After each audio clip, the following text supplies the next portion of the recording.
The Aston Martin Vantage GT4, a British interloper in the Ferrari and Porsche-dominated gentleman racing world. The gorgeous GT4 isn't just looks. It's 650 pounds lighter than stock and is the most popular GT4 class car in the world. It keeps a sport shift transmission, and yes, that 4.7-liter V8 sticks around too, which means the weight reduction finally makes the V8 come alive. Throw in a dash of aerodynamics and a sprinkling of race brakes, and you have a true race car. Now comes the fun part, because I, Travis Okulski, and my pro driver friend Corey Lewis are about to find out how it compares on track at Monticello Motor Club to its more powerful road-going big brother, the V12 Vantage.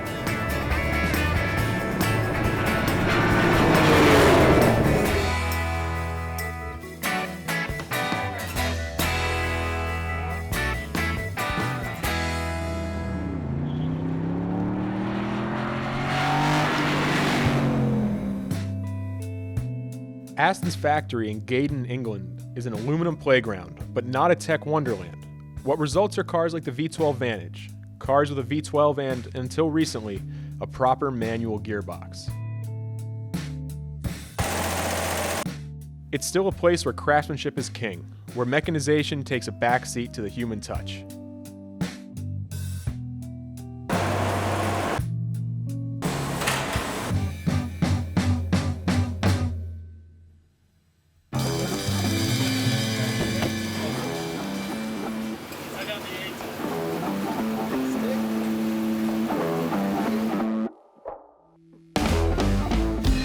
Right now we're in the Aston Martin V12 Vantage on the North Course at Monticello Motor Club, getting in some laps, seeing how it handles, seeing how fast it is. And for a GT car, it's pretty good. 6-liter V12, 510 horsepower, only available with a 6-speed manual. Sounds incredible. Carbon ceramic brakes, so it stops like nothing else. Basically their biggest hot rod, and it's the car you'd like to take racing, but you can't take it racing. There's no class where it fits in. The balance is pretty good, to be honest. Good transfer from side to side. Braking seems great. Downshifts are really smooth. Car rotates over the crest. Good, hard, solid brake pedal too. No fade. Good rotation too. Off throttle. Good trail braking.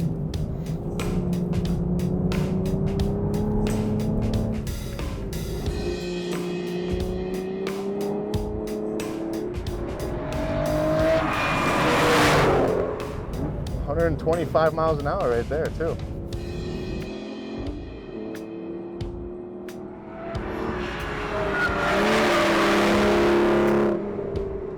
When you think sports car racing in America, you think Porsche, you think BMW. You don't think Aston Martin. And that's because Aston Martin never really had a car to offer to people. But now, TRG is bringing the GT4 V8 Vantage. So this car, 4 less cylinders, less weight, automatic gearbox, paddle shift. Which means that it's going to be more accessible and there's going to be more people driving Astons on track.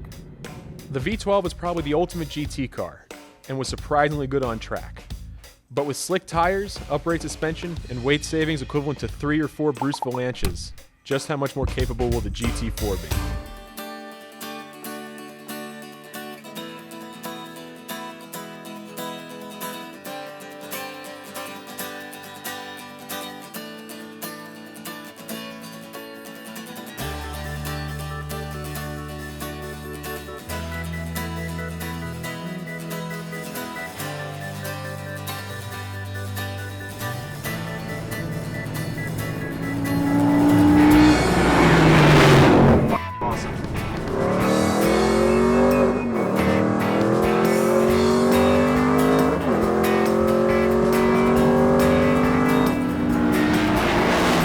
You might notice that the V8 is louder than the V12.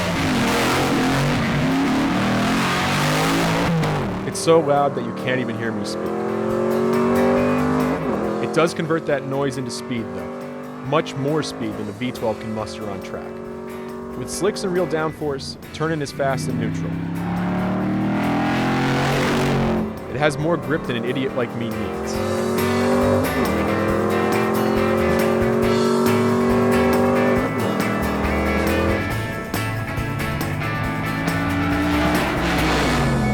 The transmission won't rapid-fire gear changes. It's more old-school sequential than double clutch. And the steel brakes are so good it makes carbon ceramic look obsolete. Somehow, even though carbon ceramic is newer.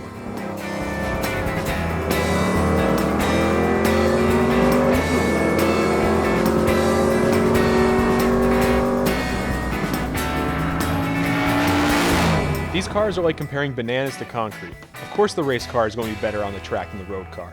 But the V12 Vantage is one of those cars that's around for just a brief moment. A perfect storm of automotive engineering and hot rodding that makes for one of the most desirable cars I've ever been in. They both cost around $200,000, but I'd rather own the V12 Vantage than feed my future children. Though maybe in the future children won't need food. Fingers crossed.